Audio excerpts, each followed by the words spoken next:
And here comes Milwaukee. Forbes another three. Oh, no! This is the Random Scrub Heat Podcast.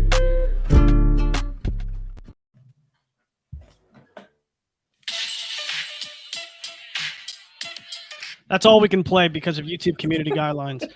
2 seconds is fair use. I've read the terms. Welcome back to an episode of the Random Scrub Heat Podcast. I am your host, LJ Cascon. I have Hot Take Harrison, Exhausted Harry. We have Joe Cronin is a bitch. You've seen it on the YouTube. We have Alex Sheltman with us. We have a royal member of the Kang Gang. No pun intended. It is royal himself.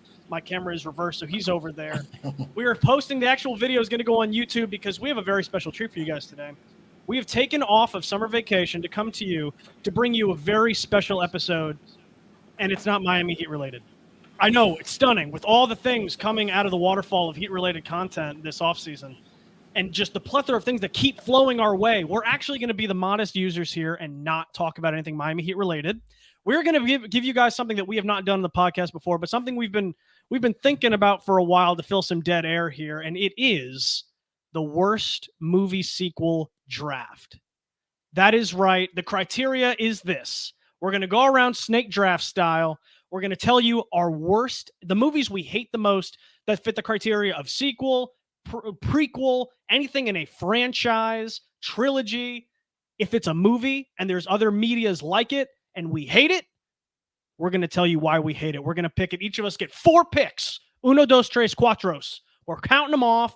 Each of us get 4, rolling it up, and then we're going to tell you exactly why we hate every single one of them. And these are, if these guys' lists are like my list, I know we're going to have a lot of really good stuff to talk about. So before we got rolling, we actually didn't consider the draft order here. So boys, what do we want to do for draft order? Who wants to go first?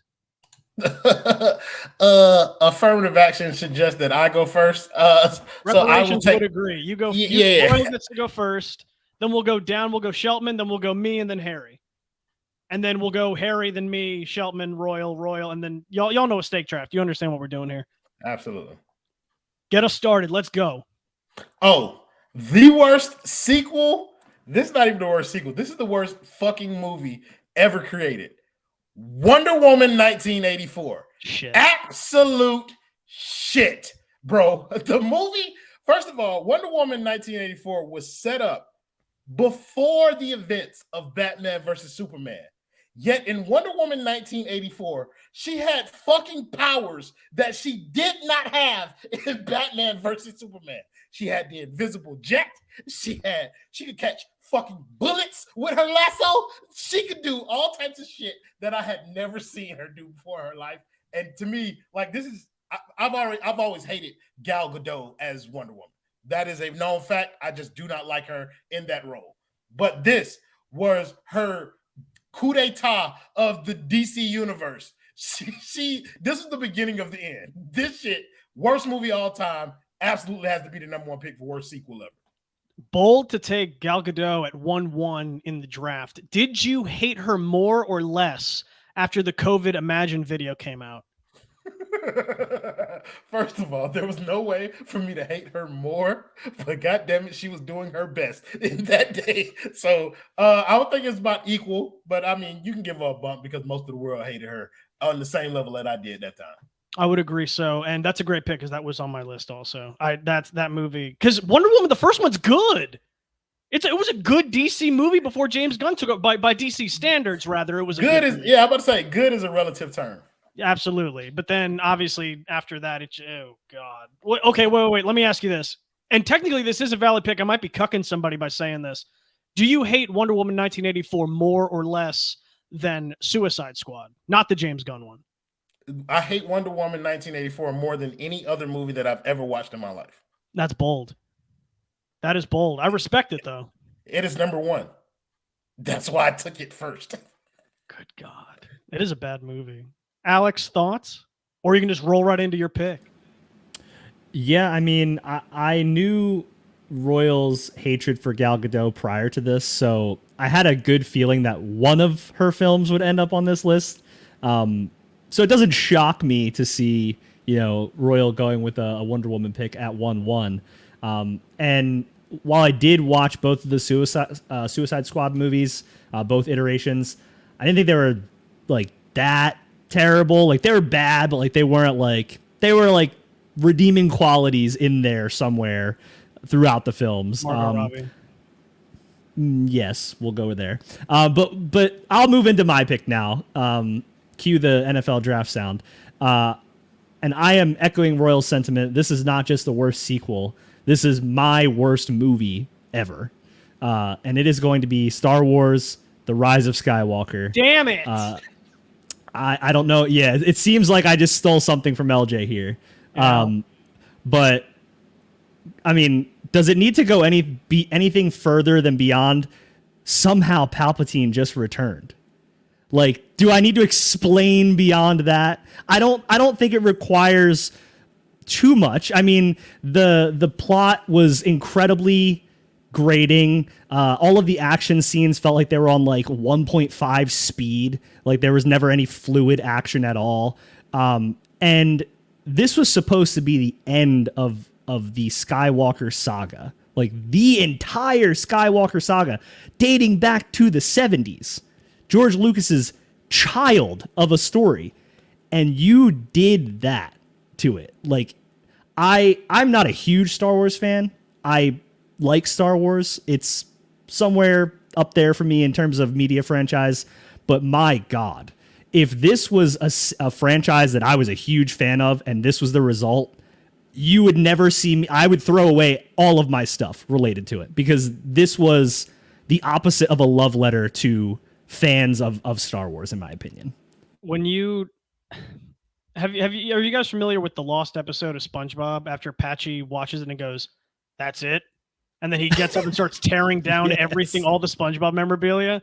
That was me after I got out of the theater of watching Rise of Skywalker. Every single previous Star Wars movie, there is a redeeming quality. Phantom Menace, you have Watto, like, "Ooh, Annie!" You have Watto, who is amazing. Darth Maul. Attack of the Clones, which I hate, introduces Tamara Morrison as Jango Fett. Incredible addition to the Star Wars universe. I love Revenge of the Sith, guilty pleasure. I think that movie is actually really good. I like it. Then you have the original trilogy. Force Awakens is fine. The Last Jedi I hate, but it did something different and tried something different. So I was like, you know what, that's valid. But then they fly now. They fly now. Goofy ass dialogue. Oh my God. No, I just hate it. Harry, I know you're familiar with the meta that is Star Wars. How do you feel about that movie specifically? It was one of the worst things my eyes have ever seen. And I've seen a dead body in the middle of the road before. So it was really, really, really, really horrible. I remember watching it and just like, you'd heard the reviews and were hoping it was not going to be that bad. But the moment they were like, and somehow he returned, and you're like, this is going to be truly, truly tragic. I 10 like minutes. I like Star Wars. There is like the theory that the title of the movie should have been like shifted around. Maybe that would have cleared some other things up. But that was a waste of 2 hours, or I guess it was probably more that I'll never get back. And I think we just have to pretend it doesn't exist because there's really nothing redeeming from that movie. Okay, my pick here. Also, all you guys, after we give picks, if you have something to say about it, jump in. Just say whatever comes to your mind about it, because this one, I'm surprised this one's still here at 1-3. Godfather 3 ruins the greatest 1-2 punch in cinematic history. Godfather 2 is considered to be one of the greatest sequels ever, behind like Terminator 2 and Judgment Day, and other movies that I actually do have on the list in the franchise that we'll get to eventually. But Godfather 3, I have notes about it too. Sofia Coppola is horrible in that movie. Literally got the role because she knows people. Like that's the only, she has no reason to be in that movie. She sucks. Then you have the incest B plot. Why is there an incest story in a Godfather movie? Why? What happened to the game I love? These movies are phenomenal. And then you bring in that in Godfather 3. Godfather fans don't honestly say it does not exist and it's not even like a real movie. And I would agree with that because on top of just the horrible combinations, you get a stinking clogged toilet of shit as a movie. How can you follow Godfather 2 would be my question. They Like shouldn't have. I think that is kind of like the big problem with people ranking that as such a bad movie. It's not a good movie. I think it is mid, but I think people were expecting something so much more considering the level of greatness that they got from Godfather 2. So it's like I don't really blame that movie. I don't even have it in my top 10 of worst like sequels.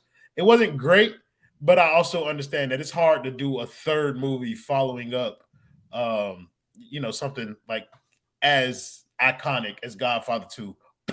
Although I do have a third movie from a trilogy in my list that will be coming up soon. Me too. So hey, I pick again. So maybe I take it. I doubt it. I doubt we're on the same wavelength with this one. But Harry, what's your first pick? Well, so I was gonna say, I think some of the issues with sequels is like they shouldn't have been made. Like they didn't need to exist. So I feel like that happens a lot. Also, like they end up the first movie was usually fine, and then they were like, I don't know if they had money laying around or they got bored. But my pick, one of the worst hour 95 minutes I spent in my life. I don't know why I watched the whole thing. Is Teen Wolf 2. They made a second Teen Wolf movie with Jason Bateman. He was supposedly the cousin of Michael J. Fox's character from the first one. Just like it wasn't funny because like the original Teen Wolf, it's like entertaining. There's some haha, it's decent. Plays basketball. Yeah. I like the practical effects that they use in that too to turn him into a werewolf. I thought it was good. But it was just like I don't know if they made a bet that they lost or it was terrible. And I remember watching it being like, wow, this is one of the worst things I've ever seen. And then when I was making my list, it was like, it's definitely the worst sequel I've ever seen. And I hope. And the title is Teen Wolf TOO. It's not even Teen Wolf 2, which like by default, like if you see that on a movie poster, this is also Teen Wolf. He's also a teenager. This is Teen Wolf also. That's why I feel like they maybe there was a story with Michael J. Fox's character, and they're like, no, his cousin also has the family curse. So just do not watch that film. Like, just one of the worst experiences you could have. There are so many other things you could do with 95 minutes, and it's not watch this movie. I was gonna say, literally, anytime you like in like the structuring of an English sentence, anytime you say, "Oh, that too," it's usually like an afterthought that you remembered. If you couldn't remember it at the beginning, just don't mention it at all. It didn't have to be a thing. They got Jason Bateman, who at the time still, he wasn't Jason Bateman of today, but it's like, that's a stain on his record, in my opinion. He should be wanted for that. I don't know how much say he had as a teenager making that movie. He was probably still under the custody of his parents, but he needs to answer for those crimes because I agree, Harry, that's a disgustingly bad movie. But now you get another pick here. So what are you going to follow up Teen Wolf TOO? Okay, so again, there are movies that I really liked as a kid. So, for example, I really liked The Mask growing up with Jim Carrey, and I did that impression a lot, which I won't do now because LJ's done pretty well with impressions tonight. But they made a sequel called Son of the Mask, and that's horrendous. Just a horrible sequel. Didn't need to be made. Everyone remembers Cameron Diaz from the first movie. She was looking very good. Entertaining, got the good bad guy like Jim Carrey in his heyday, in the 90s. But this movie was horrendous. Again, different characters. The guy like finds the mask, and I think his son finds the mask, and it's just like did not need to be made, did not need to exist. I feel bad. I think we should delete these movies from existence. I don't think other people should have to suffer through them, even if they made a bet or anything. Like this was another one. I gotta see this. I've never even heard of this. You never heard of Son of Mask? No. It's with hold on. It's like Jamie Kennedy, Alan Cumming. I'm good. Jamie Kennedy is not funny to me. Yeah. Also, this picture of him. It also had the He looks dog horrible. also gets a hold of the mask and turns into a big CGI dog. Ben Stein's in it. They did that in the first one. I'm looking. Man, they have a lot of people. Wait, hold on. Cal Penn was in this movie. I don't remember that at all. We're discovering things. I had that movie on my list. I wasn't going to take it next. I thought it might last. But here are my notes I wrote down for that movie too. My first note is fuck this movie. That was the only bit of emotion I could conjure in like the heat of the moment of me being so frustrated that I watched this movie. Absolutely diarrhea is all over a Jim Carrey classic. It's got that early 2000s CGI with the baby like just weirdly cartoonishly flopping around with its arms. Like that pisses me off. Like it really does. And it has a 6% on Rotten Tomatoes. So, I mean, need I say more? I guess I do have to say more because no one else has anything to say about Son of the fucking Mask. Okay. Here's my thing that I was going to royal with here. It's another third movie in a franchise. I don't think we were on the same wavelength with it though. It's Shrek the Third. Oh. This I movie thought about it. Sucks. What? Shrek the Third sucks. With Rumpelstiltskin? He's in the fourth. Oh, what's the third? That's Shrek 4 Ever After that has Rumpelstiltskin in it. So what's the third one? Oh, let me spin you a tale. I'll weave you a story here. It's the worst Shrek movie in the whole franchise. The first one is a classic, right? Yes. No dispute, no argument. The second one, in my opinion, arguably better than the first. I love Shrek 2. It introduces Puss in Boots. It has Mondo, the huge gingerbread man. Be good. One of the best lines in the whole franchise. But then this one, it's the fourth movie. Let me at least give one more compliment to the fourth movie. The fourth movie, for all of its faults, also with Rumpelstiltskin, it still has "Do the Roar." That's the best. That's one of the best bits in the whole Shrek franchise. But Shrek the Third, it has the rehashed twink Prince Charming as the villain again. They just redid what was happening in Shrek 2. Is that the one when Fiona's dad died? Yeah, I think he dies at the beginning of it or something like that. Yeah. Okay, so first of all, this movie was not that bad, or maybe I just remember that scene fondly because it took him forever to die. And yes, then that is funny. The frogs were singing some song as they were like going to the pond, and it was a bop. But other than that, I don't remember anything outside of that movie. There you go. That's why it has the climax, like at the huge fight at the end. It has all the princesses singing what? Immigrant Song by Led Zeppelin. I just awoke. I remember. This is the one with all of the princesses in it. Yeah, that was shit. Terrible movie. It literally had it couldn't even be bothered to create a new villain. They just say Prince Charming's still alive, right? Like his mom bit the big one in the sequel. Let's just bring him back and have him try to kill Shrek again. It does have the Rizzling Shrek meme though, where he looks up like when he's about to get killed. That was funny too. But every Shrek movie has a couple funny bits, but this one is just deplorable in my personal opinion. I think Shrek 3 is a great comparison to what Godfather 3 is to that franchise. Correct. You had two bangers in a row, and then they just tried some shit, and it did not land. They threw some shit at the wall. Yeah, whatever they threw at that wall, it was slipping off that wall repeatedly. And, I remember the first... Toy Story. Oh, yeah, absolutely. Toy Story, I know this is... Bangers. That's absolutely. how you do it. This is the bad sequels. We might have to follow this up with the best sequels because Toy Story would definitely be on there. I'm with that. Toy Story hasn't missed yet. Even their little mini shorts are amazing. Yeah. Truthfully. But yes, it's the Godfather problem because 1 and 2 are so elevated to where it's like this one you're pole vaulting, right? And like the bar keeps going higher and higher and higher. You physically can't get over it. You peaked. And that was the problem that Shrek 3 had. Even though, again, I just don't like it. I think it's really, really weak. But Alex, go ahead. Your second pick. Yeah, this is not necessarily a Godfather type problem here. They probably should have just stopped after the first, and they somehow got to a third after the second one was dog shit.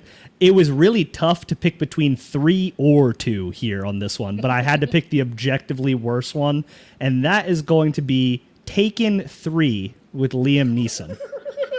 Good pick. I Good pick. have no fucking clue how they decided to run this plot line a third time. Like, the first one was kind of cool. I was with it. Good action scenes, some catchy, I have a particular set of skills from Liam. Like, it made him look like a badass. That everyone kind of liked it. Solid 3.5 movie on my list out of 5. Taken 2, dog shit. And they somehow got greenlit for a third. Do you on if we're rating this on a scale of 1 to 5 pissed pants of Liam Neeson, how many pairs of pissed Liam Neeson pants do you give Taken 3? 5 being the worst? Yeah. Oh, this is Liam Neeson's like, I just wanted to collect some more money. This is a 4.8 out of 5. Like he was like, yeah, I don't really have any other movies coming up, and you're giving me how much? Okay, I'll show up to set. I think my problem with shit starting with Taken 2 was like, it was like, how dumb is his daughter? Like, you just can't stop getting Scooby-Dooed. Like, how do you end up in this bitch? Are you on a boat now as a press? Are you big human traffic? They did the Charlie Brown football yoink 3 straight times in a movie. Like how do you get kidnapped on a Charlie Brown football yoink? Like 3 times. 3 times. But I just looked up Liam Neeson's net worth. He's doing fine, guys. Like, he's gonna keep making. He's gonna do Taken 4 pretty soon. He has enough money to keep buying pants too. I don't know if anyone, if that joke went over any listeners' heads, just type in Liam Neeson pissed pants on Google. When he gets drunk, he just pisses his pants, and there's so many images of him pissing his pants. And it's hard for me to say that because I love Qui-Gon Jinn, but the man just constantly is urinating on himself. He can one more note on Taken 3. They managed to get Forrest Whitaker into this movie. Great actor. Now, my memory does not serve me correctly. I don't think he was in either of the first 2. If he was, feel free to correct me. But how did he, after the second one, how much did they offer him to come on board for this third movie? Because Liam Neeson's probably already invested in it. Like, he's the main character. Maggie Grace, they're the 2 main characters. Forrest Whitaker had to go back and watch the subject material, and he agreed to it. He sat down and studied Taken 2 and said, yeah. I gotta be a I want a piece of this pie. He probably said, well, it can't get any worse than this. And he was wrong. Well, my friend, just wait till you read the script. Or lack thereof. All right, Forrest, can you just get on camera and ad-lib? I thought that you're only supposed to do that in comedies. No, just get out there and ad-lib, and we're going to use it. Don't worry, Liam got it. He knows what to do. No take ends up on the cutting room floor of Taken 3. We're going to use every last bit. That's hilarious. So this is on me now, right? Right. Fantastic. And I get back-to-back picks, right? You do. Okay, so first of all, I don't know how you guys let this movie make it to me. It is generally regarded as one of the worst movies ever, and that's Mortal Kombat Annihilation. It's just the one in the 90s? Both of them were in the 90s. Oh, okay. And they were both bad. They were both bad, but this one, pure shit. Shao Kahn, Shiva. The movie was just fucking terrible. I think what it was is this was the era when they first started to try and do live action versions of different things. They made there was a Street Fighter movie that was fucking awful with Jean-Claude Van Damme as Colonel Guile. It blew my mind because I thought Colonel Guile was American. And but they had that shit going on. But this rolls to the top as kind of the worst of the rest in terms of those video game movies they were making. So that movie was shit. I don't need to spend much time on that. My next pick is the trilogy movie that we were talking about. And you were right. We did go in different directions. My third movie was Thor: Love and Thunder. Garbage. Ooh, good pick. Okay. Garbage. Garbage. Them goddamn goats. Look, Taika Waititi is a great director. I want to preface everything that I'm saying by that.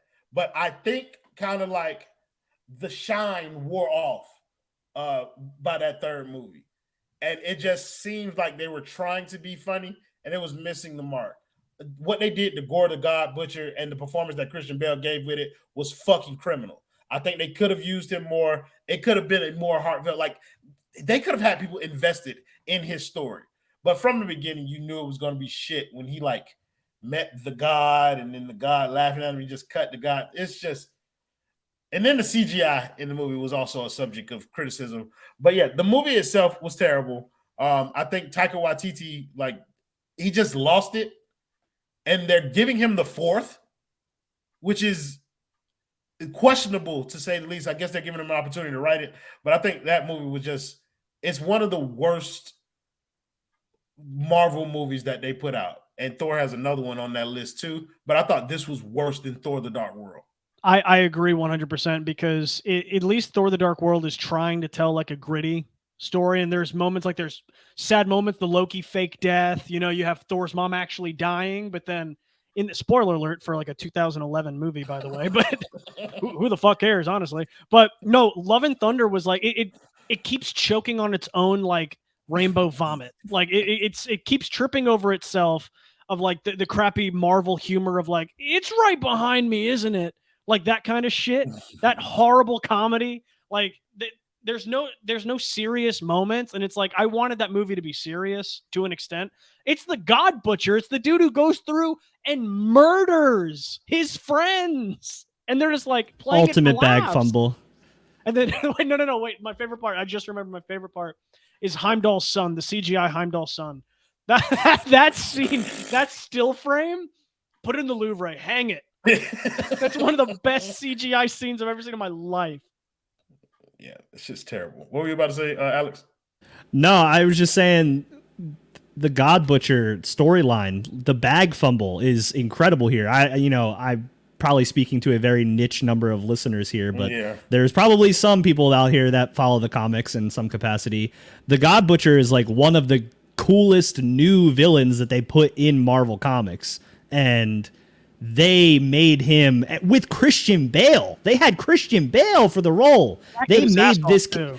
Oh my God! They made this character. I'm so upset because this character is not going to get a revival like in this medium for another 25 years, and it's a character that deserves to have a good story written out for it because it's a very good character in the comic. Maybe I might be alone here too, but I prefer the more like the comic design of the God Butcher. I like his comic design. He looks more sinister, more scary. And then they just said, let's make white Christian Bale even more white, and that's what he's gonna look like. They whitewashed Christian Bale, and I was like, wow, okay, that's not the direction I would have taken it. But I mean, I also think they fumbled the Jane Foster thing too. Like, I don't know. Like the movie was just it felt really, really sloppy to me.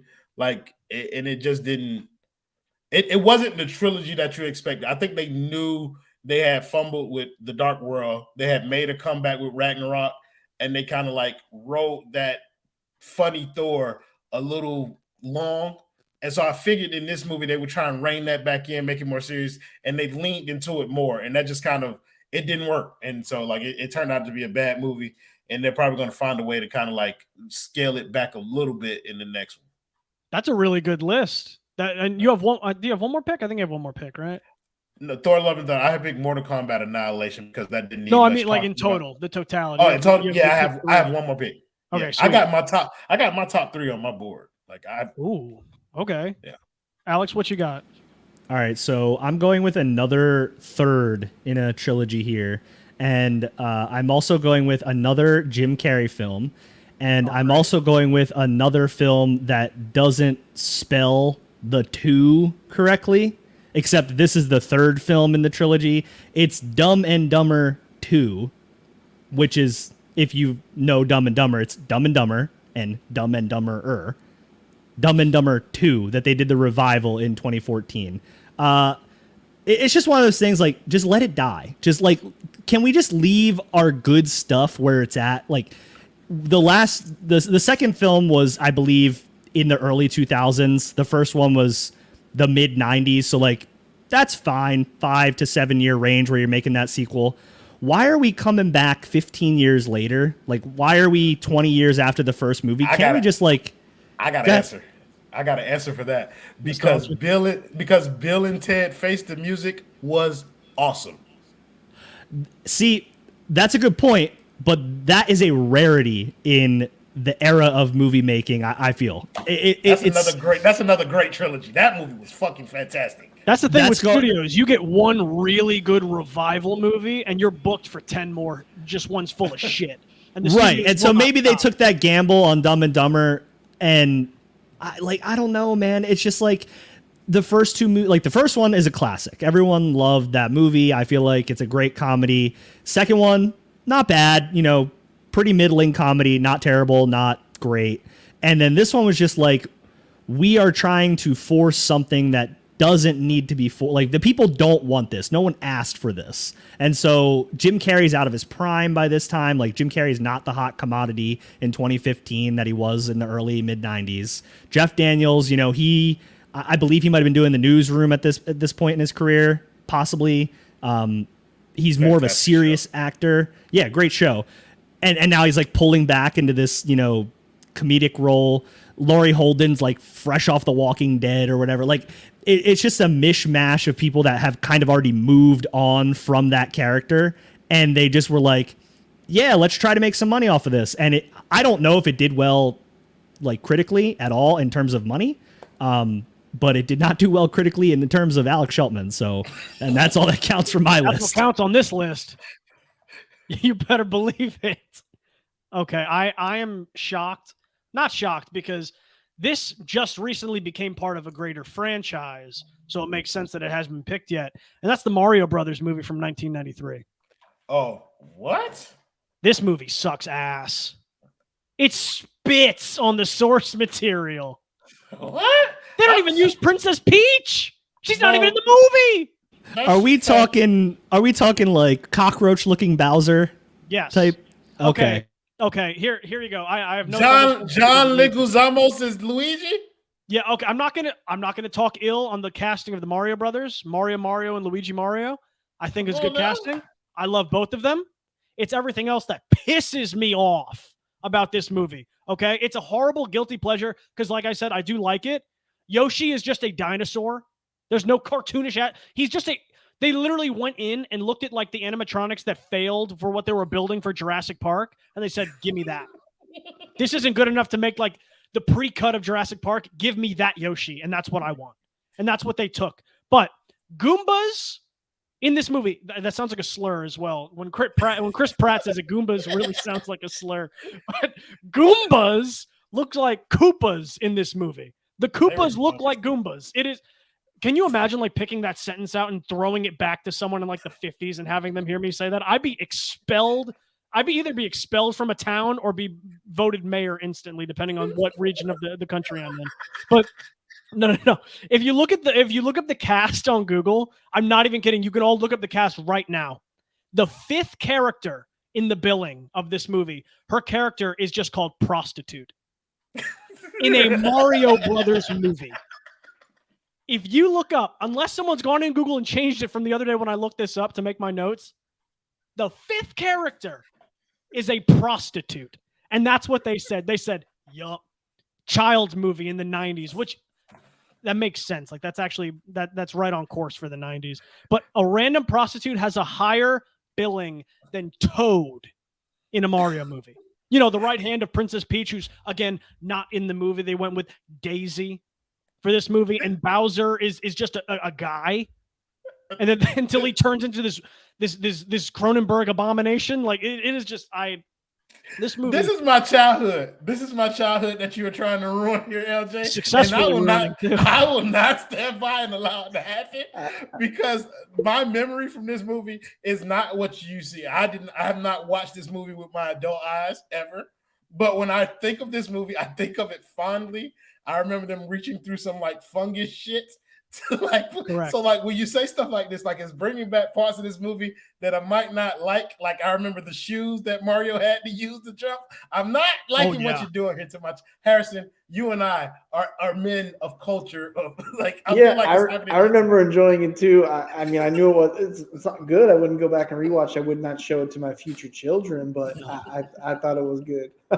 I got to tell you, I have gone back and watched it, but when I walked through the halls of Blockbuster in like 2000, I looked at it and I said, Mom, Mario, get me that for the weekend. I'm fresh off a week of elementary school, and I have this twinkle in my eye that future LJ knows was not going to be there for much longer after I popped that VHS in.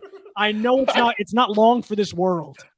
I got a question though. Didn't the fungus turn out to be like the king? Like what turned him in? Like I think I don't. I can't speak confidently in it. I know it's like the MacGuffin, so it's like I know that it's what turned. It's Bowser. It's what makes him what you thought was Bowser. No, but like it was like stuff hanging all around, like in the sewers. That was giving them mushrooms and shit. Yeah, and it was like Daisy's dad or something like that. The Koopa Company was like using the fossil fuels or something. It's like if someone had never played or seen any Mario, and they were like given like they were like given words and like stuff, and they were like, all right, this is the Mario movie, and then they got really high, and then they wrote the film. It was the 90s. The list was overalls, mushrooms, giant reptiles, big turtles. Yeah, and they were like, oh, Bowser's a turtle. We'll just make him scaly. That's it, right? What's a Goomba? Let's make him look like this. And what's Yoshi? I guess he's a dinosaur, so I guess we'll make him a velociraptor. And that's what they decided to go with. They literally took I know we're dating ourselves with this too. You know when you used to get a nice video game and you'd open it up and you had the instruction manual in it? That doesn't happen anymore. But they took the instruction manual. They went to the president that was going to greenlight the movie and said, read this shit and make this into a movie. No context, anything. And that's what they did. Although I will say they redeemed themselves. Universal did in the grand scheme of things because the most recent Mario movie is actually pretty good. Personally, I don't like how much time we spend in ruining my childhood, so I'm going to take a turn and host this show and text for Harrison's next pick because I'm pretty sure it is my age friendly. The last two picks for Harry. Oh, yeah. Oh, I got two. Okay, so, all right, again, I realize they're the same for me. It's basically good first movie that just ended up shouldn't have been made and what. So my pick here is Speed 2 Cruise Control.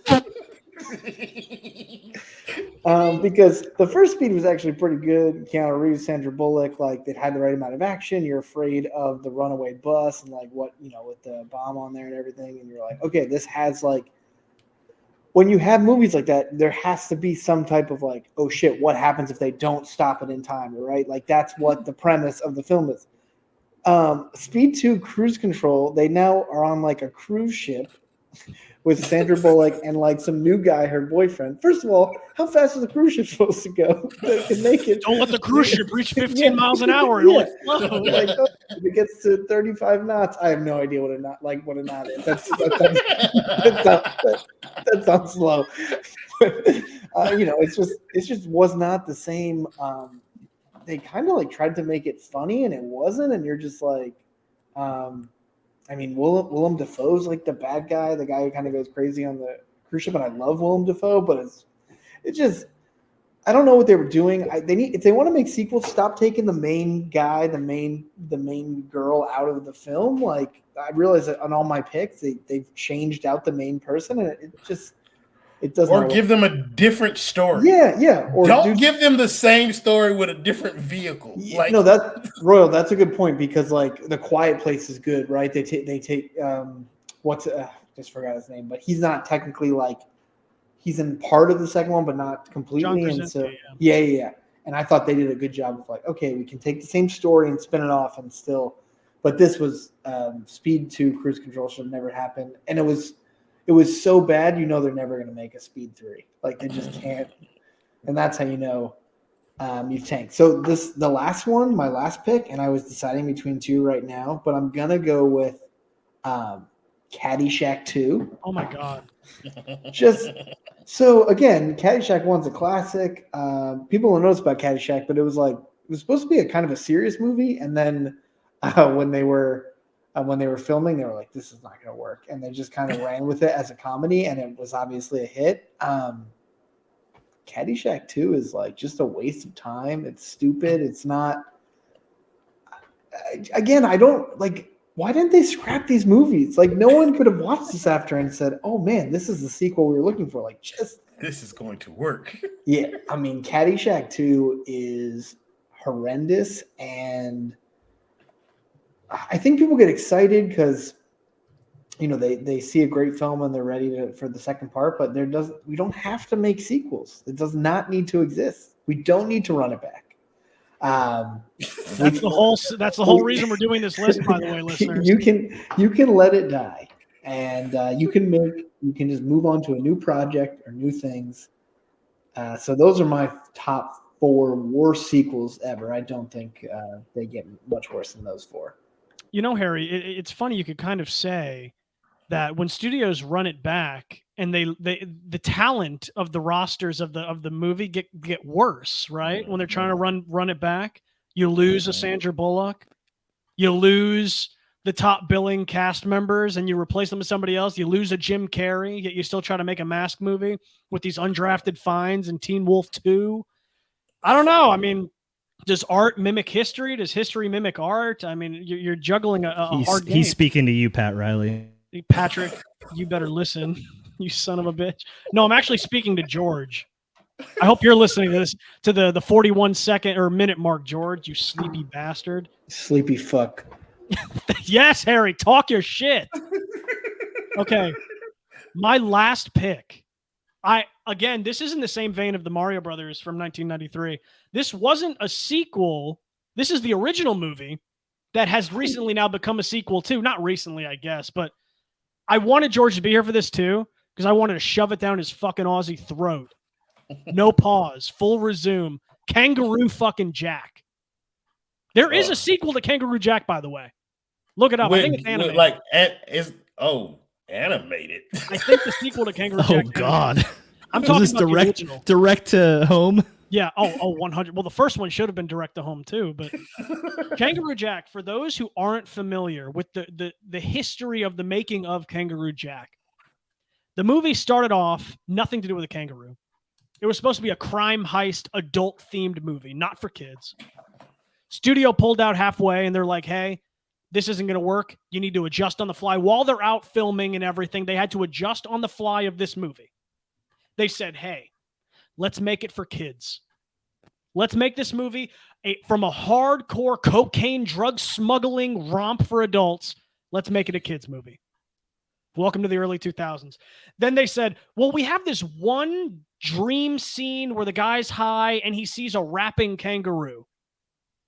Let's advertise that 2 second, because that's only like a 5-second scene in the movie that they played in the trailers, that they advertised on merchandise, when it turns out to be less than 1% of the actual movie. False advertising, Kangaroo Jack. Kangaroo Jack's not even in it. He's not even a character. He's a knocked out normal kangaroo that they hit, and then they just take him along for the ride for the rest of the movie. He only raps in one scene and wears his cool sunglasses and a jacket for like 10 seconds, man. And he's on the cover of the movie. Shameless. No respect. They said, let's fool these stupid children into wanting This to is see all a George's rapping fault. kangaroo. What'd you say? This is all George's fault. It's completely. I'm taking out my pen. Australia has to take the L for this, and George is just a part of that. Yeah, and he's not here to defend himself. So people listening, you can say fight back. He's not gonna. He's a submissive little bitch. He's not gonna fight back. You hear me? Why is George catching a string right now? Because he said he'd be on the episode and he backed out. A little peek behind the curtain for our listeners right now. You guys are Dorothy. I'm Oz. I'm letting you in to see what it's like. But no, Kangaroo Jack. Seriously, it's such a weird. I want to see them make like a documentary style movie on like what went wrong with the movie and how it changed. Because I don't know how you go from cocaine drug smuggling to a children's kangaroo movie that you still fail on. So horrible movie, just disgustingly bad. And I encourage everyone to go out and actually watch more like reasons on this movie on like what the original plan was, because I'm doing a bad job explaining it. But there's so much more that goes into this movie that I have not been able to properly explain to you on how it turned into a kid's movie. And it's just, there's probably like a 45-minute YouTube video on it, honestly, that you can watch when you're falling asleep to bed. Because LJ, that's kind of how bad movies work. You can't. Well, sometimes you have a vision and you can't execute it, but other times you change genres on the fly. Trying to explain a bad movie though, like that's it's tough. It's difficult. You just gotta watch it. Yep. George needs to watch it is what he needs to do. He needs to watch. George's homework for missing this episode is watching Kangaroo Jack and then coming on and telling us all what Kangaroo Jack is about. That's your homework. You're making George write a book report on Kangaroo Jack. Yes. He's in summer school.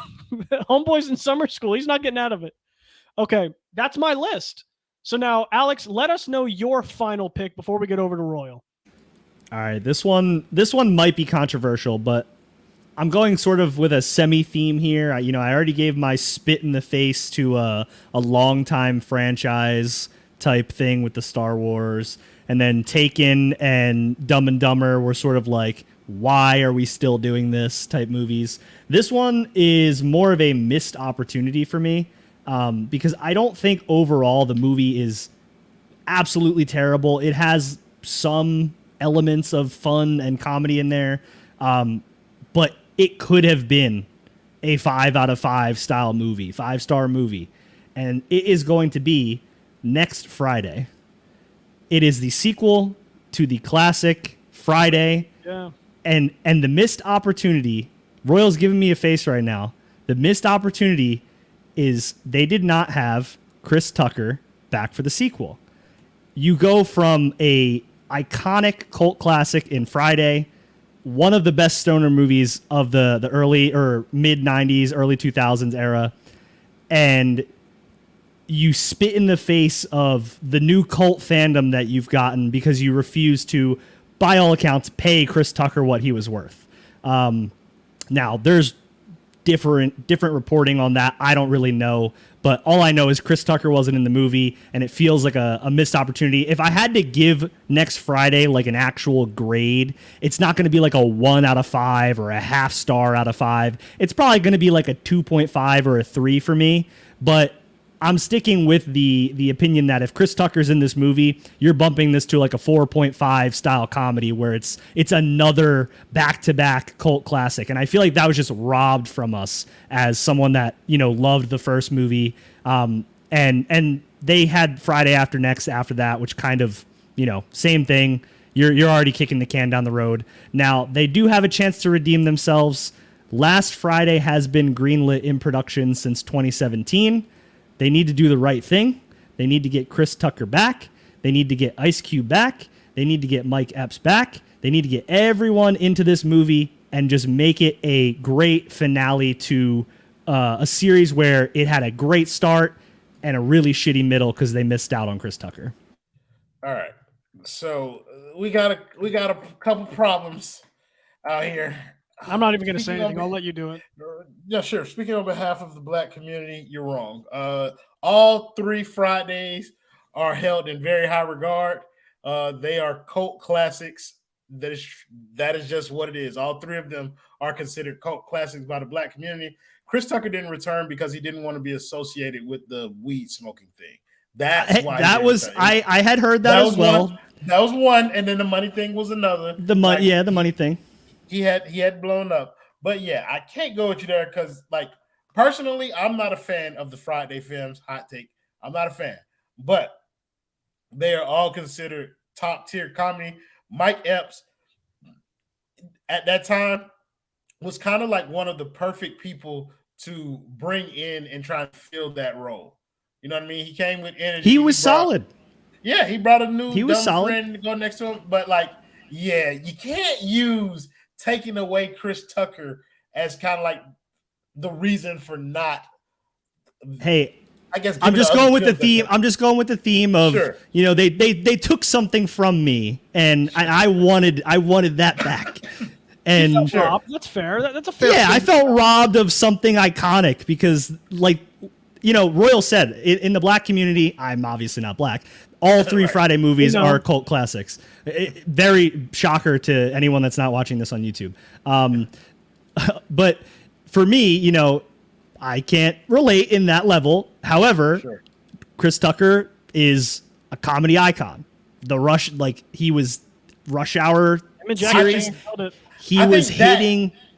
That would have been more difficult. That would have been more valid in my point if he hadn't been in the subsequent Rush Hours and they tried to replace That's him fair. in those. Like that to me would feel like what you're describing Friday as. I just think Friday was able to find different characters to fill the comedy void that was left by Chris Tucker, and they were still Yeah. able to like have some bits that were successful post Chris Tucker era. Like, And I this just- that's why I said this might be an unpopular pick because Yeah. I'm not even rating it a 1 star. Like, it's still an Sure. okay movie. So, I want to see, I would love to see them get everyone back on board for the last Friday and see if they can actually do that. I know it's like 6 years past when they said they were going to greenlight it. So Well, it'll be cool. They can't because John Witherspoon, the dude who played the dad, he died. Yeah, So I know that. So they have to. Everyone's but- still living. Yeah, hopefully, let's get those. And out. Regina King. Regina King was in the first one. Yeah. All right, we'll go to the final pick here, and then we'll get to some honorable mentions before we close it up here. This went longer than I thought, but I'm having such a good time. I don't really care, even though Harry is like eyes wide shut. Fading fast, so I'll make this fast. And speaking of which, my last movie is any Fast and Furious after Tokyo Drift. Yep. I hate all of them. I stuck with a theme. I have picked superhero movies, and for my last one, I did not change that trend. It went from a car racing movie to a superhero franchise very fast. These fuckers have flown cars in space. I've seen Dom catch a car. I've seen him catch somebody out of another car. That was just the physics have Not there. They said fuck that. They have gone so far off the deep end. I've seen The Rock catch like a missile on ice. They while went to hanging out of a space. car. And you got a spin-off movie too. Like, bro, like Shaw and Hobbs or whatever. Yeah. Like they have done everything that they can think of in cars. And the movies just keep getting worse and worse and worse. Like they're all the same. And that's the problem that I have with it. Like the first two, in my opinion, were different. You know what I mean? The car movie, that's cool. Okay, the car movie again in Tokyo with Little Bow Wow, that's cool. It was hard. Any- One of the best anything themes after- of all time too. Anything after that, Ludacris, Tyrese, The Rock, like all of these people, you just tried to shove as many popular people as you could and it was just the franchise. The should've died. resurrection of Han out of nowhere. Bro, like the franchise should have died with Paul Walker. Yep. Like that should have been it, bro. Like you send it off, and at this point, it's just a money grab for Vin Diesel, and it's like you're gonna keep making them if people keep going. But I think all of those movies have been terrible, and yeah, I'll just wrap on that. I don't know how Vin Diesel, why he wants to keep doing it, because it's like you're gonna get that Marvel paycheck from Groot. I mean, how many First of residuals all, is? I mean, I don't know how the many. most words he records, overrated. but- He is one of the most overrated actors in the business, and he is wealthy. By a lot of people, he's considered like a A-list like actor, and I just don't see it. Chronicles of Riddick was boring as shit. Like I've never seen Vin Diesel in a movie that I enjoyed outside of Guardians of the Galaxy, and for years I didn't even know he was the fucking tree. I mean, all he says is 3 words. So it's not like he's no. He says, "We are Groot, and I love you guys." okay. He has a vocabulary of like 8 words. It's not exactly his magnum opus, though, is what you're saying. It's not exactly. We're not talking about a Clockwork Orange performance here. We're just talking about Vin Diesel hopping in the booth for 10 seconds, spitting some shit. Famed order. Brute. and then getting literally more money from that paycheck than I'll ever see in my life. But Yes, absolutely. I mean, do you, I guess. But now let's go around and hit some honorable mentions here, because my next pick would have been, if we got another one, Jaws: The Revenge from 1979. I don't know if you guys are aware, every subsequent Jaws movie gets worse.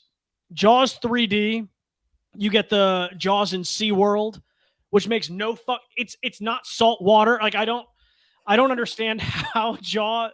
It was also part of the 3D trend too, towards like every third movie had to be 3D in the 80s. But Jaws: The Revenge, there's continuity errors everywhere. For those who don't know, also, Jaws: The Revenge is a sequel to Jaws where the shark is purposely targeting these people. The shark knows where these people are moving on land, unexplained. The shark is tracking these people out of the water, has a personal vendetta, and then, minus all the continuity errors, minus Michael Caine's performance. Michael Caine phoned this fucking one in. This was early Michael Caine too, and this dude still said Master Wayne, and then just got a paycheck. Doesn't matter. The shark. I didn't disconnect for those not watching on YouTube. I'm just gathering myself. The shark roars like a lion. They use a lion's roar. The shark roars. Sharks don't have vocal cords. Sharks can't make noise. But yet they said, what animal should we make this shark sound like? Lion. And it roars when it comes out of the water. At that point, even as a kid, I was like, what the fuck is this? I'm watching a 70s movie, 10 years old, and I'm like, a shark doesn't roar. I learned this in 4th grade science. Like, what are we? I don't know. That movie. I don't remember anything from 4th grade science, LJ. What's that? I don't remember anything from 4th grade science, so that is impressive. I'm just pulling it out of my ass. It might have been 5th grade. I don't know, but I mean, I'm just saying, if a shark roared on TV, I would not have known that they're not supposed to do that. Listen. I wanted to be a marine biologist. All right, so I was infatuated with amphibians and fish. So it was what it was. But now you guys go ahead, list an honorable mention, because I know there's so many that we probably didn't get to. I'll go one because mine's gonna be quick. Go ahead. The Human Centipede sequels, and just count the first one as well. Very quick explanation. The movies do not need to exist. Like, I am fine with like gore, like Saw. That's a great example of a gore movie that kind of has its place in pop culture and can be done. Human Centipede, like the director, the writer, I think he's all the same guy. I think he's also the actor too. You should be in prison.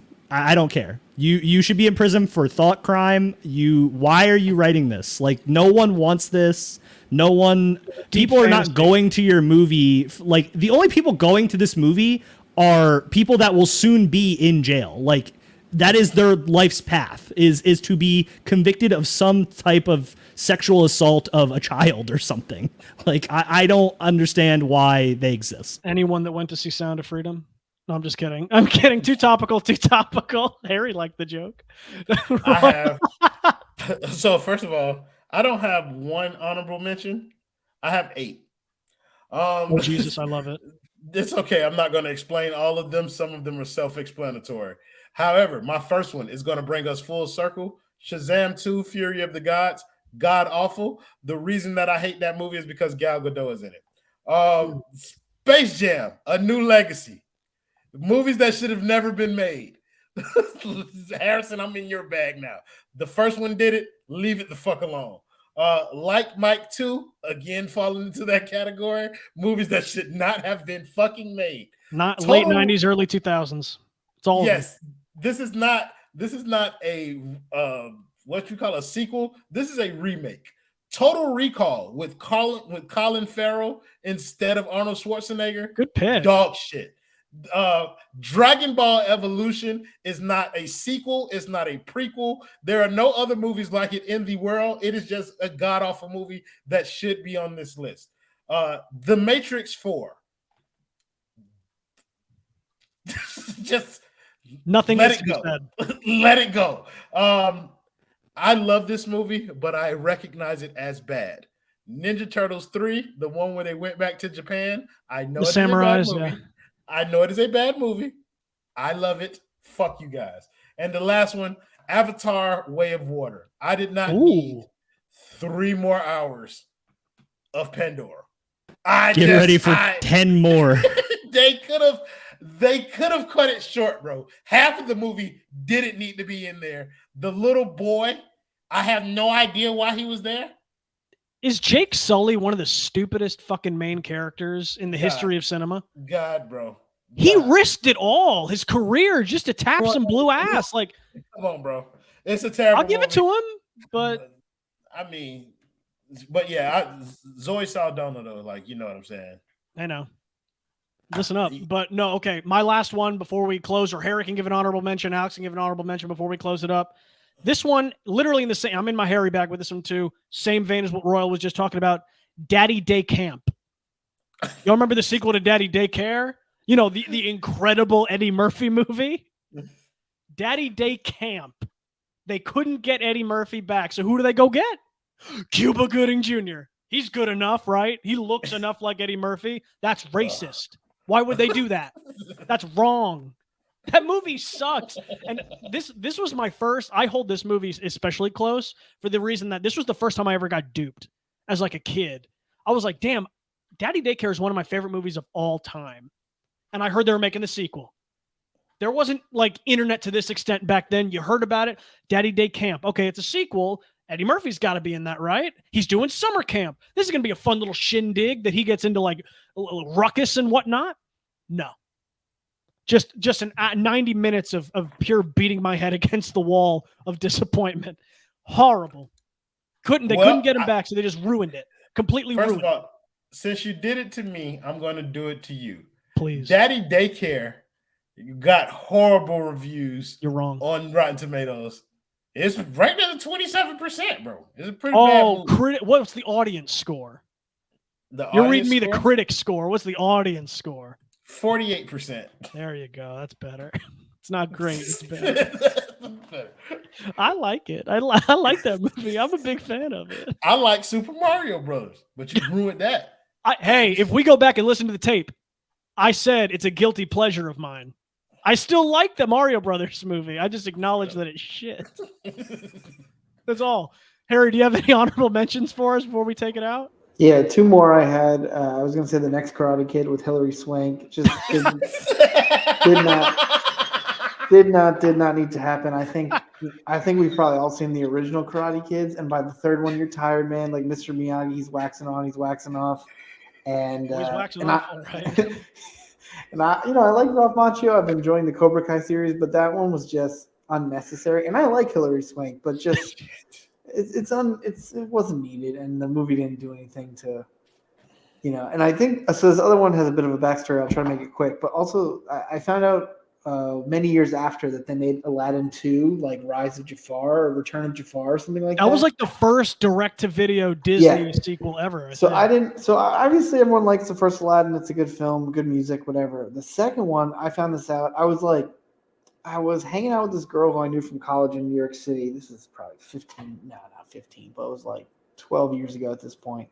And I didn't know if we were like hanging out because we were friends or hanging out because it was something else. I like this story. And so we went out, we got lunch, and she invites me back because she's moved to the city in New York, wants to show me her apartment. And I'm like, all right. So anyway, so we're sitting down, and she's like, you want to watch something? And I said, yeah, sure. So she turns on Aladdin 2, and I was like, okay, we're friends because this is not... I would have read that very differently. I would have seen that. You're putting on this shit vest. We're fucking. Oh yeah, baby. You don't want to watch this. Well, okay. So the other thing that happened that didn't work out in my favor was like she had just moved in, so she was like still getting furniture, and so like she was sitting in one chair not very close by, and I was sitting in another chair. And at some point in the movie, I broke the chair, and that was my cue, and I got out of there. Like I was like, "Hey, nice seeing you again," blah blah blah, and I never saw her again until years later. She was like married with a kid. So yeah, it was all good. But that's my movie was not good. I watched most of that hour. It was just not worth it. But those are my 2. That's actually the best way to possibly end this episode is Harry just breaking a chair when he may have actually been able to slide, but we don't know. I'm just saying, if you're putting on that movie, if it was Aladdin 1, I would have been like, she might actually be trying to enjoy some quality animated film. Aladdin 2, come on. Yeah, that's what I'm saying. That's the Marshawn Lynch. It's like, you know why I'm here. you know what we're doing. But okay. Thank you guys for joining us again. First episode in like a month. Like I said earlier, we're back from summer break. We might go back on summer break until we got something to talk about, because I don't know next time we're going to see you. But you're going to see us right now, and I hope you enjoyed an hour long of us completely accurate, well-adequated film gents being able to speak to you about the quality of cinema today. Thank you guys so much for listening. We love you, and remember to be good people. Need a stop and a rebound. Fournier for three. That was the Random Scrub Heat podcast.